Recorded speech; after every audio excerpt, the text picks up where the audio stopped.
സഭകളിൽ ചിലരെങ്കിലും അങ്ങേയറ്റം വർഗീയവൽക്കരിക്കപ്പെടുന്നെന്ന് യൂത്ത് ലീഗ് നേതാവ് പി.കെ. ഫിറോസ്. വിദ്യാഭ്യാസ നവോത്ഥാനത്തിന് കേരളത്തിലെ ക്രൈസ്തവ സഭകൾ നൽകിയ പങ്ക് വിസ്മരിക്കാനാകില്ല.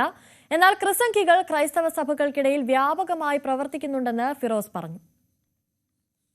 ഒരുപാട് തട്ടമിട്ട കുട്ടികളെ, ഒരുപാട് പൊട്ടുതൊട്ട കുട്ടികളെ, അവർക്കെല്ലാം വിദ്യാഭ്യാസം കൊടുത്ത പാരമ്പര്യമാണ് കേരളത്തിലെ ക്രൈസ്തവ സഭകൾക്കുള്ളത്. ഇപ്പോഴും കേരളത്തിലെ നിരവധി ക്രൈസ്തവ സഭകൾ നടത്തുന്ന വിദ്യാഭ്യാസ സ്ഥാപനങ്ങളിൽ തട്ടമിട്ടുകൊണ്ട് തന്നെ പെൺകുട്ടികൾ പഠിക്കുന്നുണ്ട്, മുസ്ലിം പെൺകുട്ടികൾ പഠിക്കുന്നുണ്ട്. പക്ഷെ സമീപകാലത്ത് കേരളത്തിലെ കാസ പോലെയുള്ള ക്രിസംഖികളായിട്ടുള്ള ചിലർ ചേർന്ന് വർഗീയവൽക്കരിക്കാൻ ക്രൈസ്തവ സഭകൾക്കിടയിൽ വ്യാപകമായി പ്രവർത്തിക്കുന്നുണ്ട്.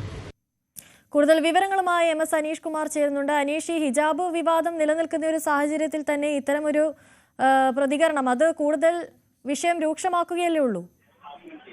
കൂടുതൽ പ്രതികരണങ്ങൾ ഇതുമായി ബന്ധപ്പെട്ട് പ്രത്യേകിച്ചും ലീഗ് നേതാക്കൾ, യൂത്ത് ലീഗ് നേതാക്കൾ എന്നിവർ പുറത്തേക്ക് പറയുന്ന ഒരു സാഹചര്യമുണ്ട്. അത്തരമൊരു സാഹചര്യത്തിൽ തന്നെയാണ് പി.കെ. ഫിറോസ് ഇക്കാര്യം പറഞ്ഞിരിക്കുന്നത്. നേരത്തെ ഒരുപാട് വിദ്യാർത്ഥികൾക്ക് തട്ടമിട്ട മുസ്ലിം കുട്ടികൾക്കും തൊട്ടുതൊട്ട ഹിന്ദു കുട്ടികൾക്കുമൊക്കെ വിദ്യാഭ്യാസം പകർന്നു നൽകിയ ആളുകളാണ് കേരളത്തിലെ ക്രൈസ്തവ പുരോഹിതരടക്കമുള്ള ആളുകൾ. എന്നാൽ അത്തരം ഈ ക്രൈസ്തവ മേഖലയിൽ നിന്ന് പോലും മറിച്ചുള്ള ഒരു ചിന്താഗതി ഉണ്ടാകുന്നു എന്നാണ് പി.കെ. ഫിറോസ് പറയുന്നത്. അതിന്റെ പിന്നിൽ ഈ ക്രിസംഖികളുടെയും കാസ പോലുള്ള സംഘടനകളുടെയും സ്വാധീനമുണ്ട് എന്നും പറയുന്നു. ഒരർത്ഥത്തിൽ നോക്കിയാൽ ഇപ്പോൾ ഈ വിവാദം നിൽക്കുന്ന കൊച്ചിയിലെ സ്കൂളിലെ സിസ്റ്റർമാർ അടക്കമുള്ള നിലപാടുകൾക്ക് പിന്നിൽ പോലും ഇത്തരത്തിലെ ഈ കാസ പോലുള്ള സംഘടനകളാണ് എന്ന് പറയാതെ പറയുന്ന ഒരു നിലപാടാണ് ഇപ്പോൾ പി.കെ. ഫിറോസ് സ്വീകരിച്ചുകൊണ്ടിരിക്കുന്നത്. എന്തായാലും വിദ്യാഭ്യാസ മന്ത്രിയുടെ അടക്കം ഭാഗത്തു നിന്നുമുള്ള അനുകൂല പ്രസ്താവന കൂടി ഏറ്റതുകൂടി ഈ വിവാദം കൂടുതൽ പ്രതികരണങ്ങളിലേക്ക് നീങ്ങുകയാണ്. വരും ദിവസങ്ങളിലും ഇപ്പോൾ നാളെയും ഒക്കെ കൂടുതൽ നേതാക്കൾ ഇതുമായി ബന്ധപ്പെട്ട പ്രതികരണങ്ങൾ ഉണ്ടാവും. സമസ്ത അടക്കമുള്ള സംഘടനകൾ ഇതിനകം നിലപാട് വ്യക്തമാക്കി കഴിഞ്ഞിരിക്കുന്നു. എന്തായാലും ഈ വിദ്യാഭ്യാസ മന്ത്രിയുടെ പ്രസ്താവന ഈ മുസ്ലിം നേതാക്കൾ പറയുന്ന പ്രസ്താവനയുടെ ഏതാണ്ട് ചേർത്ത് വായിക്കേണ്ടത് തന്നെയാണ്. ഇത്തരമൊരു സാഹചര്യത്തിലാണ് ഈ പി.കെ. ഫിറോസിന്റെ പ്രസ്താവനയും ശ്രദ്ധേയമാവുന്നത്. ഇതിൽ ക്രൈസ്തവ സഭകളുടെ ഭാഗത്തു നിന്നും കൂടുതൽ പ്രതിഷേധങ്ങൾ ഉണ്ടാകാനുള്ള ഒരു സാഹചര്യം നമുക്ക് മുന്നിൽ കാണാവുന്നതല്ലേ?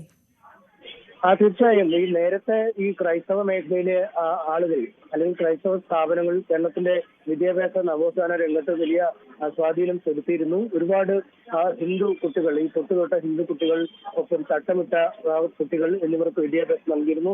ഇപ്പോഴും ഒരുപാട് ക്രൈസ്തവ സ്ഥാപനങ്ങളിൽ ഇത്തരത്തിൽ തട്ടം ധരിച്ച കുട്ടികൾ പഠനത്തിനായി പോകുന്നു. പക്ഷേ മറ്റു ചില ആളുകൾ അല്ലെങ്കിൽ ഈ ക്രിസംഖികളുടെയും ഈ കാസ പോലുള്ള സംഘടനകളുടെയും സ്വാധീനത്തിന്റെ വശപ്പെട്ടാണ് ഇത്തരത്തിൽ തട്ടമിട്ടവർക്ക് സ്കൂളിൽ പഠിക്കാൻ കഴിയാത്ത ഒരു സാഹചര്യം ഉണ്ടാവുന്നതെന്നാണ് പി.കെ. ഫിറോസ് പറയുന്നത്. തീർച്ചയായും ഈ സെന്റ് റീറ്റാ സ്കൂളിലെ കന്യാസ്ത്രീ അടക്കമുള്ളവർക്കെതിരെ വിമർശനം അല്ലെങ്കിൽ അത്തരം നിലപാടുകൾ സ്വീകരിക്കുമ്പോൾ അതിന് പിന്നിൽ ഈ കാസയുടെയും ഈ ക്രിസംഖികളുടെയും ഈ സംഘപരിവാർ ബന്ധമുള്ള ക്രിസ്ത്യാനികളുടെയും ഒക്കെ ഒരു സ്വാധീനമുണ്ട് എന്നാണ് പി.കെ. ഫിറോസ് പറയാതെ പറഞ്ഞു പോകുന്നത്. വരും ദിനങ്ങളിലും ഇതുമായി ബന്ധപ്പെട്ട വിമർശനങ്ങൾ കടുപ്പിക്കുമെന്ന് തന്നെയാണ് നമുക്ക് ഈ പ്രസ്താവനയിൽ നിന്നും മനസ്സിലാക്കാൻ സാധിക്കുന്നത്. ശരി, MS അനീഷ് കുമാറാണ് കൂടുതൽ വിവരങ്ങൾ നൽകിയത്.